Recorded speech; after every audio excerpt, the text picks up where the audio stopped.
Merci à la diaspora congolaise qui regarde ce programme. Merci à tous les internautes qui nous consultent très souvent et qui sont nombreux à regarder www.edtv.com.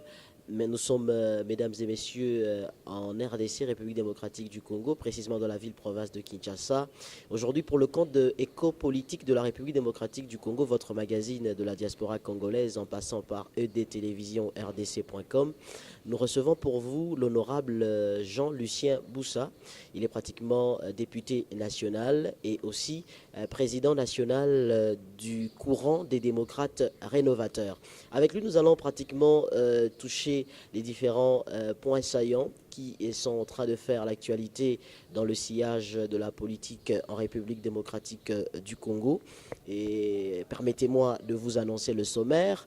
En premier lieu, nous aurons à parler de la position des évêques face à la révision constitutionnelle qui fait grand bruit en RDC. Nous allons parler aussi de la marche de l'opposition, un aperçu là-dessus, mais aussi de la situation sociale des Congolais, qui est une question épineuse jusqu'à ce jour. Nous allons essayer de traiter de ce dossier avec l'honorable ici présent. Et nous allons aussi parler de la reddition des comptes au Parlement. C'est pratiquement une démarche qui vient d'être entamée. Et nous allons aussi parler de l'assassinat du sergent-major qui a servi au feu Mamadou Ndala de chauffeur, qui, après l'ouverture du procès par rapport aux assassins de ce commando qui a servi la République démocratique du Congo dans les forces armées, qui, après ce procès, nous apprenons depuis le jeudi 2 octobre qu'il est décédé. Merci donc à la grande réalisation, merci à Prince Maïmbé Sivanga, qui nous réalise. Merci à Richard Richtempête depuis Bruxelles qui assure la coordination. Merci aussi à Maître Donna, sans oublier tous les internautes qui nous regardent. Honorable, bonjour. Bonjour. Vous êtes à l'aise devant les caméras de ED Télévision RDC? Bien sûr. Alors avec vous, nous allons pratiquement rapidement balayer le premier sujet épineux, la position des évêques face à la révision constitutionnelle. Je rappelle que vous êtes député national de l'opposition. Mais avant de commencer, permettez-moi de vous poser une question. C'est quoi le sens que vous donnez à l'opposition en RDC? Poser la question du sens qu'on donne à l'opposition, c'est poser la vraie question du choix que les Congolais ont fait, celui de la démocratie.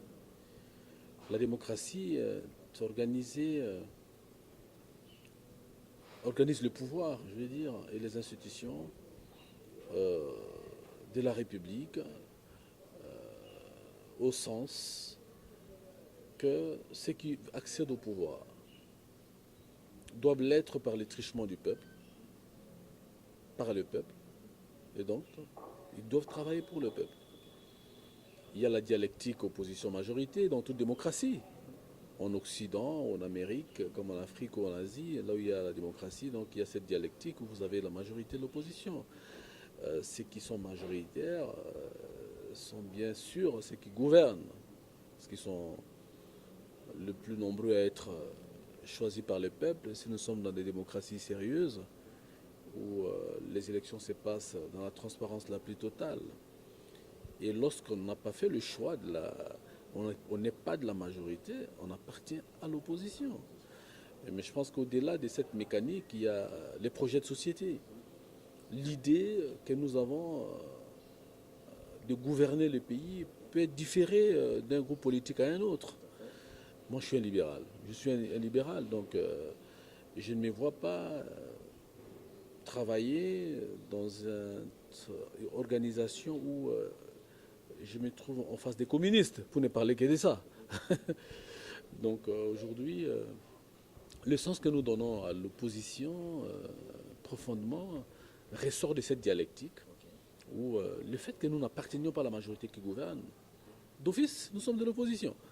Mais nous ne sommes pas de l'opposition pour le plaisir de l'être, ou parce que nous sommes contre quelques individus, ou nous sommes contre les positions qu'occupent certains de nos compatriotes dans l'échiquier politique national. Mais parce qu'on a des projets totalement différents. Au-delà des projets, on a des méthodes différentes aussi. On n'a pas la même vision de la gestion de l'État. On n'a pas la même perception des problèmes des citoyens. On n'a pas la même approche des solutions qu'il faut porter, n'est-ce pas, aux problèmes qui se posent dans notre société. Voilà pourquoi moi j'ai décidé, avec mon parti politique et beaucoup d'autres compatriotes, à ne pas être d'accord avec ceux qui gouvernent aujourd'hui. Vous conviendrez avec moi qu'on peut être dans l'opposition et créer aussi sa propre opposition. Parce que par rapport à votre cas, on vous a connu dans MLC de Jean-Pierre Mbemba. Aujourd'hui, on vous retrouve dans le courant des démocrates rénovateurs. Ça dit quelque chose. Vous étiez dans l'opposition, mais vous créez cette fois-là presque une autre vision, toujours dans l'opposition. Qu'est-ce que ça fait? On n'est pas dans une espèce de messianisme dans ces pays. On n'est pas dans une conception messianique de la politique, ni fétichiste de la politique. On est dans une conception libérale de la politique. C'est là la constitution de la République démocratique du Congo. Le citoyen est libre d'opinion, d'initiative, d'action. Et donc, à partir de ces moments-là, il n'y a personne, même pas un parti politique, qui puisse confisquer cette liberté. Ce n'est que l'expression de la liberté de chacun, partout où il est. Et c'est la Constitution de la République qui les consacre. Il faut respecter notre Constitution de ce point de vue. Et donc, il ne s'agit pas d'une opposition dans l'opposition, il s'agit des choix délibérés, de pouvoir faire la politique autrement que les uns et les autres. Je pense que c'est cela. Merci beaucoup, honorable. Entrons rapidement dans le vif de notre sujet, parce que c'était juste une introduction. La position des évêques face à la révision constitutionnelle. Que dit Jean-Lucien Boussa? La position des évêques, au-delà des évêques, de la société civile, une bonne partie de la société civile, une bonne partie de nos compatriotes, de l'opposition aussi, mais aussi certains observateurs internationaux, considèrent que la constitution que nous avons en République démocratique du Congo, qui consacre des choix fondamentaux que nous avons opérés en 2005 lors du référendum constitutionnel, est le fruit ou le produit d'un consensus difficile. Cette constitution est née du fait qu'il fallait mettre fin à toute cette instabilité politique, toutes ces rébellions qui ont eu pour seule justification, lorsque elles ont été lancées, que le pouvoir était tenu de manière illégitime et qu'il fallait mettre fin à ce système où les uns prennent le pouvoir de façon illégitime. Il fallait créer des mécanismes qui mettent fin à cet état des choses définitivement. Qu'on ne prenne plus le pouvoir par coup d'État, qu'on ne prenne plus des armes pour venir prendre le pouvoir, comme ça avait fait Laurent Désiré Kabila, etc., comme les autres l'ont fait aussi à sa suite, RCD, MLC, RCD, KML, etc., qu'on devait mettre fin et enterrer définitivement ces systèmes. Et le système choisi était celui de l'alternance politique, de façon démocratique. Parce que c'est le seul système qui évite que les uns et les autres prennent des armes pour chasser celui qui est au pouvoir. C'est le seul système qui donne une perspective à ceux qui sont dans l'opposition, de dire, si j'ai un bon projet, si je le défends très bien, si j'ai fait adhérer les gens à ces projets, je pourrais prendre le pouvoir aussi un jour. Parce que le mandat du président de la République est limité, même s'il a très bien travaillé, mais en tout cas, au bout de 10 ans, il ne peut plus être président de la République, quelqu'un d'autre arrive. C'est ces choix-là. C'est pour mettre fin à ces velléités à la fois sécessionnistes, rebelles, etc., que le Congolais a choisi l'alternance politique. Et personne ne peut remettre ça en cause aujourd'hui. Et la Constitution a été... Le Constituant a été prudent.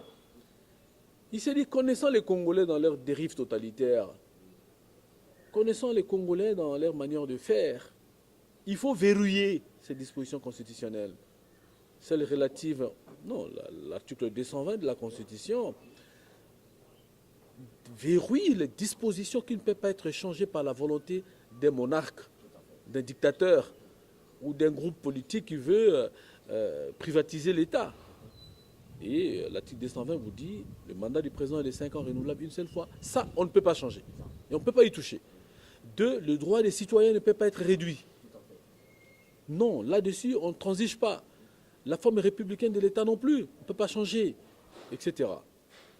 Et les évêques, comme les acteurs politiques de l'opposition, ceux qui se sont exprimés clairement, ou la plupart des membres de la société civile se sont dit non. On a vu la majorité venir. D'abord, un éminent membre de la majorité, du point de vue de sa position dans la majorité, a écrit un livre pour dire si on ne changeait pas la Constitution, l'État disparaissait. Attendez, soyons sérieux. Soyons sérieux. On a changé les constitutions dans beaucoup de pays du monde. L'État n'a pas disparu pour autant, n'est-ce pas?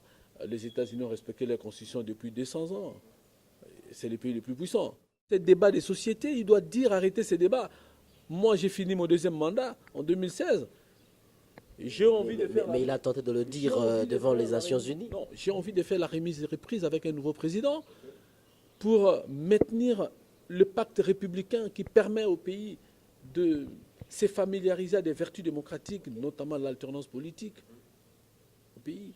On a vu ces débats venir et on n'a pas vu que les débats venir. On voit que les gens se sont exprimés clairement pour dire on va réviser la Constitution. Ah non, soyons sérieux. Il n'y a personne qui pourrait l'accepter. Je félicite les évêques. J'encourage même les évêques. Et toute l'Église catholique qui a pris cette précaution des tailles. Ce n'est pas la première fois que l'Église prend cette précaution. Le 17 juin, l'Église s'est exprimée. Et il n'y a pas longtemps, le 14 septembre, l'Église s'est exprimée pour la seconde fois pour dire non à la révision constitutionnelle. Mais avant l'Église, nous nous sommes exprimés. Rappelez-vous que le 4 août, nous étions à Ndjili, au meeting populaire à Ndjili, où l'opposition s'est réunie, pour dire encore et encore non à la révision constitutionnelle, notamment dans ces dispositions verrouillées. N'est-ce pas? Parce que nous voulons protéger les pactes républicains, parce que nous voulons protéger les... Considère les évêques comme formant le clergé.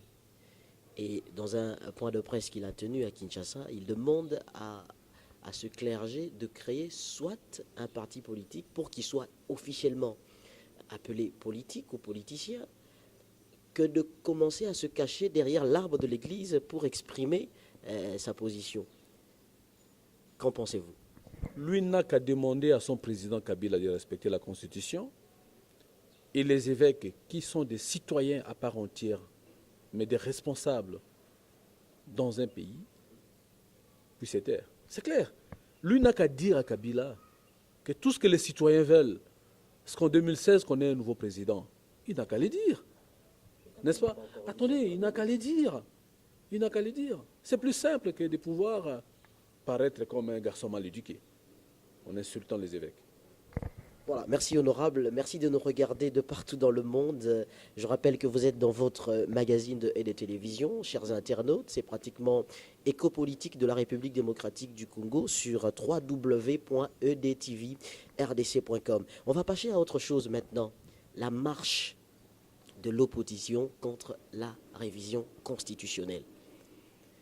Est-ce que cette marche a produit des fruits ou bien elle a accouché d'une souris? On l'a vu, elle a été contrée, il y a eu ceci, cela, il y a eu 2 marches qui avaient été organisées le même jour, une a été contrée, il y a eu une autre, c'est pas, un meeting qui a été pratiquement accordé au niveau de Lemba, ça s'est passé, mais en fin des comptes, c'est quel espoir que vous donnez à tous ces gens qui veulent vous voir amener ce pays à bon port? Parce que dès le début, vous avez parlé du sens que vous donnez à l'opposition en RDC. Seule la lutte libère. Quel genre de lutte? Seule la lutte libère. Si les Sud-Africains ne s'étaient pas battus pour sortir de l'apartheid, il ne serait pas une société libre aujourd'hui. Vous pensez qu'on a une sorte d'apartheid? S'il vous plaît. Nous avons des droits acquis. Okay.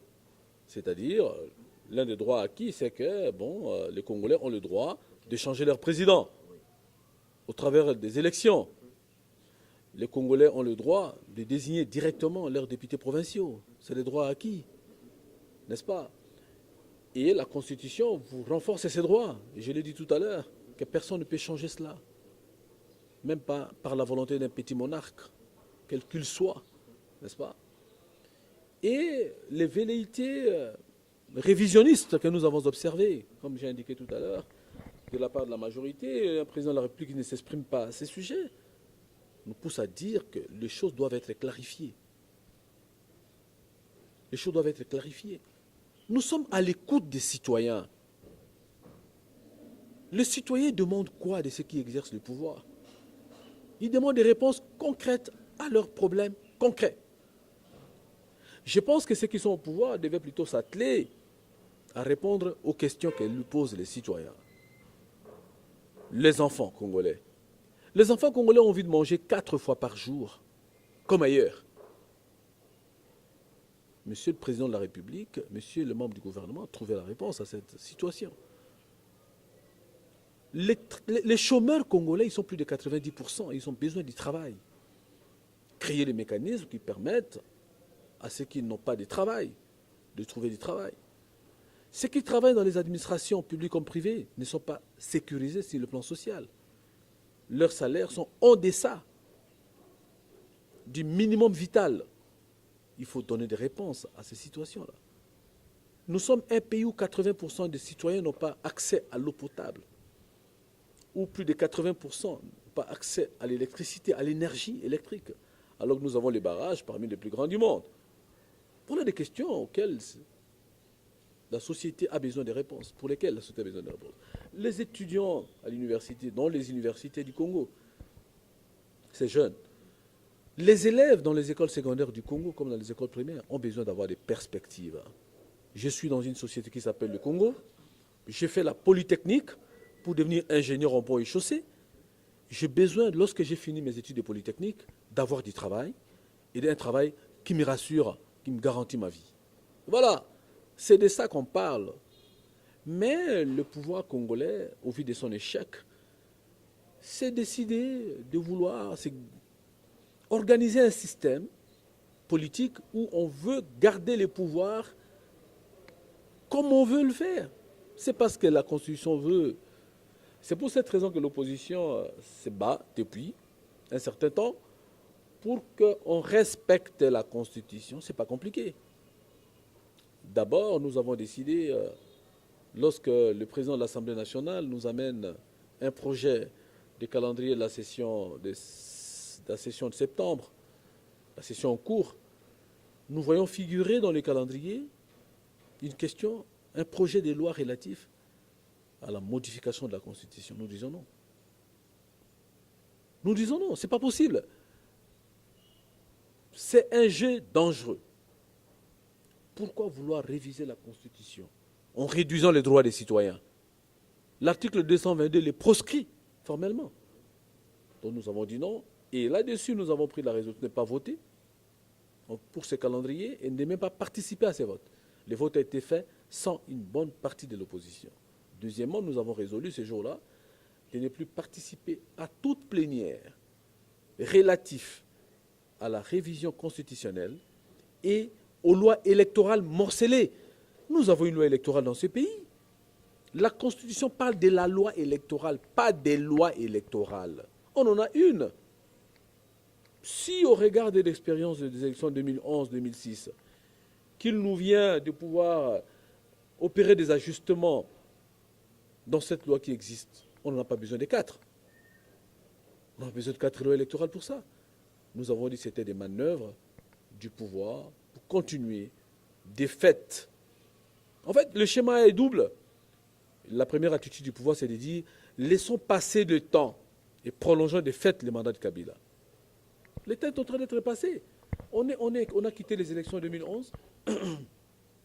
On aurait pu organiser les élections de députés provinciaux en 2012. On ne l'a pas fait. Nous sommes en 2014. Rien n'est fait. Ça veut dire qu'il y a 3 ans qui sont avalés pour rien. Ça veut dire aussi que c'est une façon de pouvoir reculer les échéances électorales de 3 ans. Vous pensez que c'est une machination? C'est une organisation intelligible. C'est bien organisé pour obtenir un nouveau mandat de fait à M. Kabila, d'une part par ces jeux-là, des reculs du processus électoral, et d'autre part en tentant de réviser la Constitution dans ses dispositions intangibles. De bonnes ou de mauvaises langues pensent que, après Kabila, on ne voit pas une tête qui peut se pointer. Je dis bien de bonnes ou de mauvaises langues pensent que, après Kabila, toute cette vision de révolution de modernité, 5 chantiers en cours, parce que vous avez soulevé tous ces aspects de la vie sociale qui touchent à la vie sociale des Congolais. Vous avez parlé de l'emploi des jeunes, tout ça. Ça revient dans tout ce calendrier des 5 chantiers. Et ces bonnes ou mauvaises langues pensent que après lui, c'est une vision autre qui viendra. Alors parce qu'il y aura une autre vision qui sera contraire, on voudrait bien le laisser finir ce qu'il a commencé, parce qu'on dit construire sans terminer, c'est détruire. C'est ridicule. C'est totalement ridicule et je ne voudrais pas être méchant. Je voudrais être gentil. C'est ridicule de penser que dans un pays de 70 millions d'habitants au moins, il n'y a qu'une seule personne qui a la capacité de voir de loin, la vision, la capacité de déterminer l'avenir, la capacité d'organiser la société, la capacité de répondre aux questions de la société. C'est ridicule. Vous savez combien de meilleurs élèves on a connus dans ce pays? Les meilleurs élèves des universités, les meilleurs élèves des écoles secondaires, il y en a. Il y en a eu. Les meilleurs étudiants à l'université, il y en a. En polytech, en médecine, en économie, en droit, etc. Ils sont sérieux, s'il vous plaît. Je voudrais simplement dire, le cimetière rempli de gens indispensables. Le cimetière est rempli de gens indispensables. On a cru que tel est indispensable, il est mort, la vie a continué. Les Mobutistes pensaient que Mobutu était indispensable. Mobutu est mort, la vie continue. Et les kabylistes de premier ordre, ceux qui sont venus avec Laurent Désiré Kabila, ils ont cru que c'était dommage, il est mort. Alors, la vie continue. Vous savez qu'il faut être au Congo pour être ridicule à ces points. Penser que la vie d'une nation tourne autour d'un individu. La réalité est que le régime de M. Kabila n'a pas donné de réponses sociales aux citoyens congolais. Ben c'est clair. Les fonctionnaires à combien? Les fonctionnaires congolais. Attendez, oh là là, mais alors il faut lui donner 200 ans. Sont sérieux. Les enfants qui sont à l'université, ils ont besoin d'être présidents. Ils ont besoin d'être premier ministre un jour dans ce pays. Ils vont apporter des choses nouvelles dans le pays. Le débat n'est pas celui-là. Le débat n'est pas celui-là, s'il vous plaît. Non, je vais juste terminer pour rappeler que c'est un débat ridicule que de penser que Joseph Kabila, c'est la science infuse.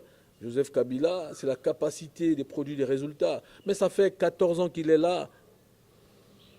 Sur le plan social, c'est nul. Sur le plan économique, c'est le pillage des ressources naturelles. Quand vous construisez 1 kilomètre de route, ça veut dire qu'on a fait évader la moitié du prix. Quand vous construisez un hôpital, d'ailleurs le choix est mauvais, l'hôpital du cinquantenaire, un mauvais choix politique, mais parce que c'était fondé seulement sur le pillage des finances publiques. Qui vont à l'hôpital du cinquantenaire? Aller passer là-bas chaque matin, il n'y a pas de malade qui y passe. Parce que c'est au-delà de la bourse des citoyens congolais. C'était un mauvais choix. Donc je crois qu'il faut arrêter de considérer que monsieur a un projet. Moi, je ne vois pas les projets.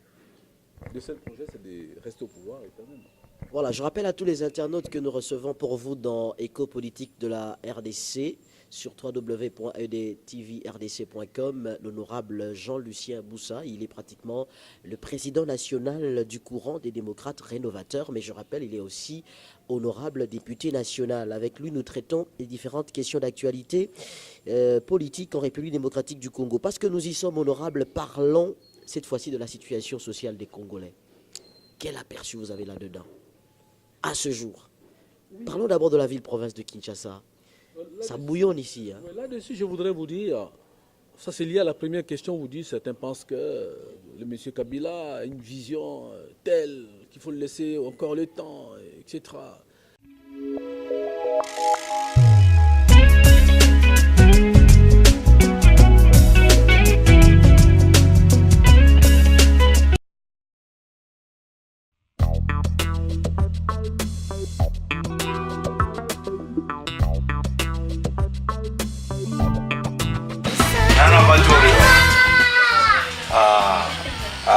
Observatorio donc betina nga ngwafa pepele yamda simba bapaka katinga nakanga lo place ngana na porte de Paris ba okatanga suki patori.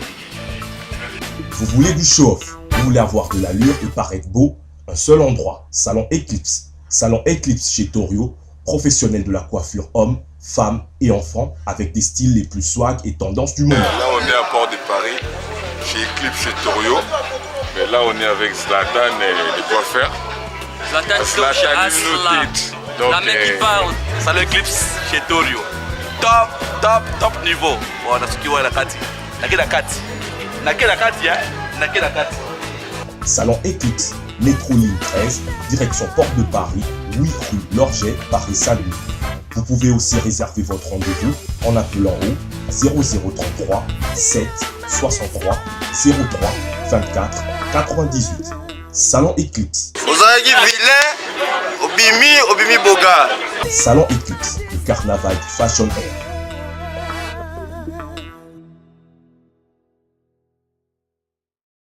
Bijouterie Arik. Un événement spécial? Besoin de vous sentir unique? Envie de vous faire plaisir? Pas de problème. La bijouterie Arik est faite pour vous. Bijouterie Arik, plus de 20 ans d'expérience. Venez acheter, réparer ou vendre votre bijou en or en toute confiance et sécurité.